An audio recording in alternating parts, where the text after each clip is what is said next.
നമസ്കാരം. നിയമസഭ പാസാക്കിയ ബില്ലുകൾ തടഞ്ഞുവെക്കുന്നത് ചോദ്യം ചെയ്ത് കേരളവും പശ്ചിമ ബംഗാളും സമർപ്പിച്ച ഹർജികളിൽ കേന്ദ്ര സർക്കാരിനും ഇരു രാജ്ഭവനുകൾക്കും നോട്ടീസ് അയച്ചിരിക്കുകയാണ് സുപ്രീം കോടതി. കേരള ഗവർണറുടെ അഡീഷണൽ ചീഫ് സെക്രട്ടറിക്കും ബംഗാൾ ഗവർണറുടെ സെക്രട്ടറിക്കുമാണ് നോട്ടീസ് അയച്ചത്. നിയമസഭ പാസാക്കിയ ബില്ലുകൾ രാഷ്ട്രപതിക്ക് അയച്ച ഗവർണറുടെ നടപടിയും അവയ്ക്ക് അനുമതി നൽകാത്ത രാഷ്ട്രപതിയുടെ നടപടിയുമാണ് കേരളം റിട്ട് ഹർജിയിലൂടെ ചോദ്യം ചെയ്തത്.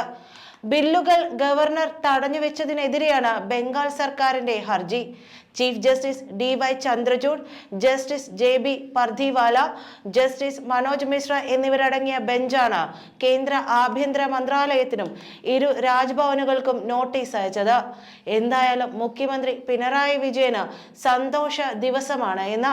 അദ്ദേഹം സ്വാഭാവികമായും തന്റെ അടിമകളെ കൊണ്ട് ലഡ്ഡു വാങ്ങി വിതരണം ചെയ്യിക്കുകയും പടക്കം പൊട്ടിക്കുകയും ചെയ്യുമെന്ന് പ്രതീക്ഷിക്കാം. ഒരുപക്ഷെ മാലപ്പടക്കവും ഗുണ്ടും വരെ പൊട്ടിച്ചേക്കാം. അതുകൊണ്ട് ക്ലിഫ് ഹൗസിന് സമീപമുള്ളവർ ഒന്ന് സൂക്ഷിച്ചാൽ നല്ലത്. ഗവർണർക്കുള്ള തിരിച്ചടി ആയതുകൊണ്ട് തന്നെ LDFും ഈ നോട്ടീസ് അയക്കൽ ആഘോഷിക്കാൻ തന്നെയാണ് സാധ്യത. പിന്നെ ഇതിനൊരു മങ്ങൽ ഏൽക്കാനുള്ള കാരണം മരുമകൻ മന്ത്രി ഷിരൂരിലേക്ക് പോയതുകൊണ്ട് അവിടെ ഇല്ലാത്തതിന്റെ ഒരു മ്ലാനത പിണറായി കുടുംബത്തിന് കാണേണ്ടതാണ്. എന്തായാലും ഗവർണർമാർ ബില്ലുകൾ എപ്പോൾ മടക്കണം, രാഷ്ട്രപതിക്ക് നിർദ്ദേശിക്കണം എന്നത് സംബന്ധിച്ച് കോടതി മാർഗനിർദ്ദേശം പുറപ്പെടുവിക്കേണ്ടതുണ്ടെന്ന് കേരളത്തിനു വേണ്ടി ഹാജരായ മുതിർന്ന അഭിഭാഷകനും ഇന്ത്യയുടെ മുൻ അറ്റോർണി ജനറലുമായ KK വേണുഗോപാൽ ആവശ്യപ്പെട്ടു. സഭ പാസാക്കിയ ബില്ലുകൾ ഏകദേശം 7 മുതൽ 24 മാസം വരെ ഗവർണർ ഈ ബില്ലുകൾ തീർപ്പാകാതെ കൈവശം വച്ചതായും ഹർജിയിൽ കേരളം ചൂണ്ടിക്കാണിച്ചിട്ടുണ്ട്. ഭരണഘടനയുടെ അനുച്ഛേദം 32 പ്രകാരം സമർപ്പിച്ച റിട്ട് ഹർജിയിലാണ് ഗവർണറിന്റെ നടപടികളെ സംസ്ഥാന സർക്കാർ ചോദ്യം ചെയ്തത്.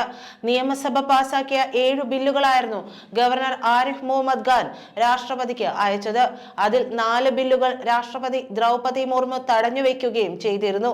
സംസ്ഥാന സർവകലാശാലകളും സഹകരണ സംഘങ്ങളും സംബന്ധിച്ച നിയമങ്ങളിലെ ഭേദഗതികളുമായി ബന്ധപ്പെട്ടതായിരുന്നു രാഷ്ട്രപതി തടഞ്ഞുവെച്ച ബില്ലുകൾ.